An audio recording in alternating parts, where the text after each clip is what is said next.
Bab ke-9, suami istri tak akur. Indria tidak kuasa menahan air mata saat dia harus pindah rumah. Hal itu membuat Yongki merasa sangat kesal. Kita ini hanya mau pindah rumah saja, bukan pindah ke alam lain. Kenapa mesti nangis segala sih? Kau tegur Yongki. Yongki, kamu ini sungguh anak yang tidak punya perasaan. Indria saja merasa sedih berpisah dengan Umi dan Abah, kamu malah begini. Tangis Fatima.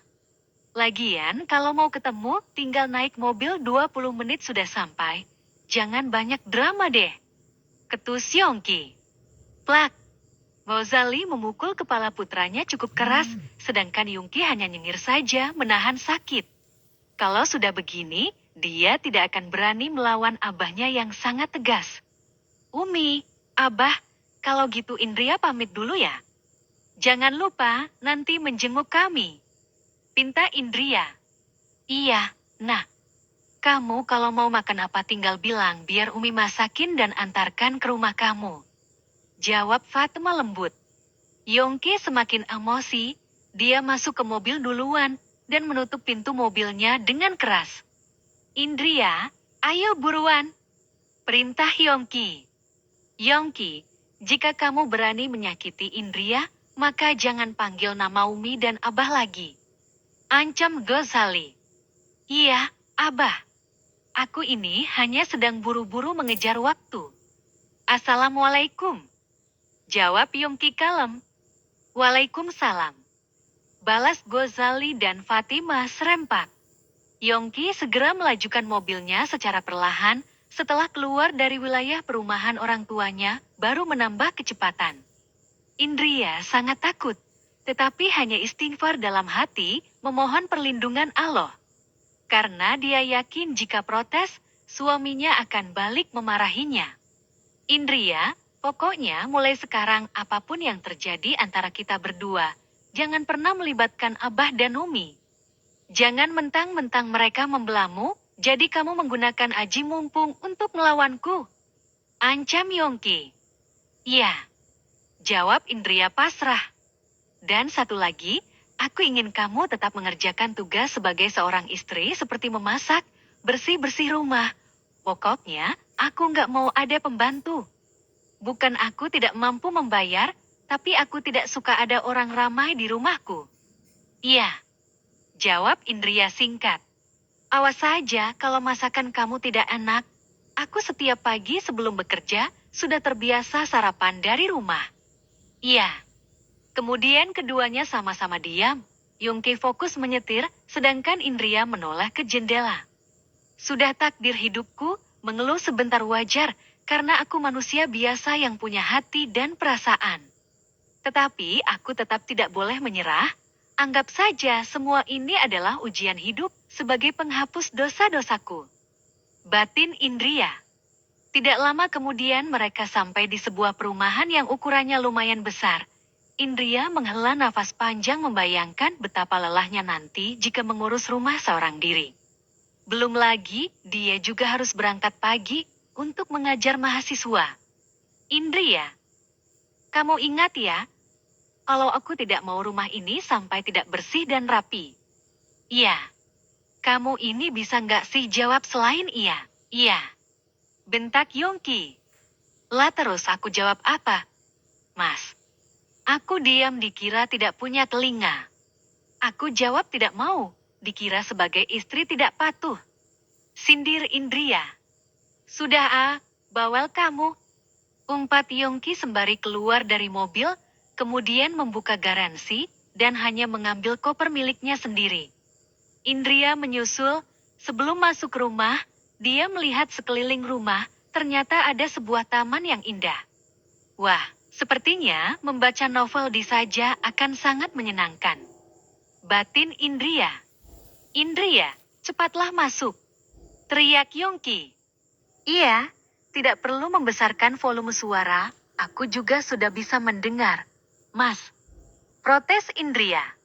Lah kamu ini lama amat sih. Lalat sekali seperti siput.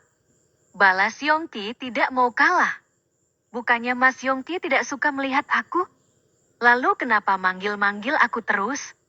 Aku hanya mau bilang, jika kita mulai sekarang pisah kamar, aku di sebelah kanan, dan kamu di sebelah kiri.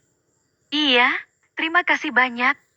Jawab Indria tampak senang, lalu pergi duluan ke arah kamarnya. Hei, aku belum selesai bicara. Teriak Yongki. Ada apa lagi, Mas Yongki? Tanya Indria sambil menoleh.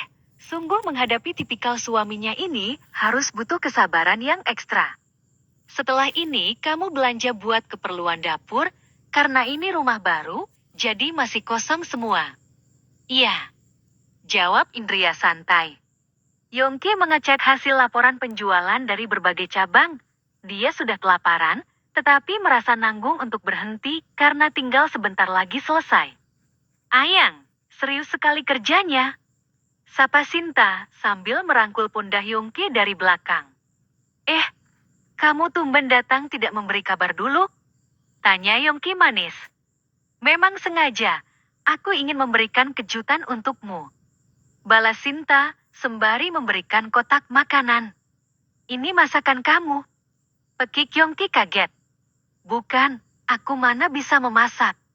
Nanti kuku aku rusak dan tidak cantik lagi. Jawab Sinta manja. Ah iya, ngapain juga repot-repot masak kalau bisa beli?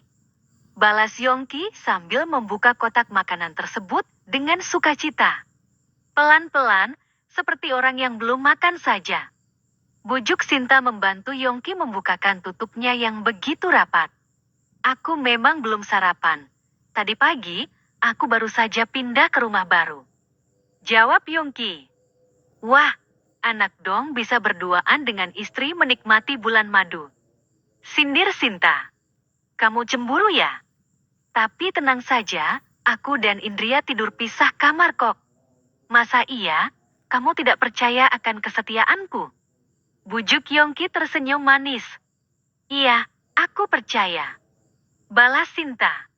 Setelah ini, kamu mau kemana? Tanya Yongki mesra. Aku mau belanja keperluan untuk kakak aku yang di penjara. Kasihan sekali dia, tapi aku juga tidak berani menjenguk secara langsung karena takutnya aku dicurigai. Jawab Sinta manja. Benar sekali. Kamu suruh saja saudaramu yang lain, biar aman. Tapi kain kali jangan bertindak sembrono, Indria walau menyebalkan, tapi dia juga tidak jahat. Bujuk Yongki. Sudahlah, aku malas mendengarkan kamu memuji wanita lain. Sergah Sinta ngambek. Gini aja marah. Bagaimana kalau aku antar? Sekalian shopping. Tawar Yongki dengan pandangan menggoda. Oke, kali ini aku maafkan. Buruan makannya lalu kita cus. Jawab Sinta sangat senang. Selesai makan mereka berdua langsung pergi. Saat di perjalanan, Yongki melihat istrinya bersama Firman. Seketika, dia langsung menghentikan mobilnya. Loh, kenapa malah ke pasar tradisional? Tanya Sinta heran. Kamu tunggu di sini saja. Jawab Yongki serius. Yongki segera keluar dari mobil dan mendekati ke arah Indria. Oh, jadi diam-diam malah berduaan di sini ya? Kau tegur Yongki. Berduaan bagaimana sih, Mas? Belanjaanku sangat banyak, dan aku tidak bisa membawa sendiri pakai motor. Makanya kebetulan Pak Firman lewat sekalian minta tolong mengantarkan beberapa barang-barang ini. Jawab Indria, masih menjaga kesopanan.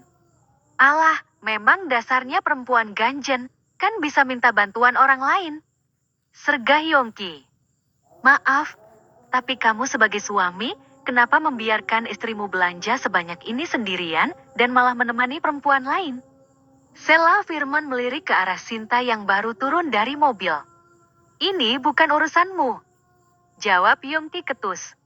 Sebagai lelaki sejati, kamu tidak boleh egois. Kamu harus bisa memprioritaskan mana yang menjadi tanggung jawab kamu.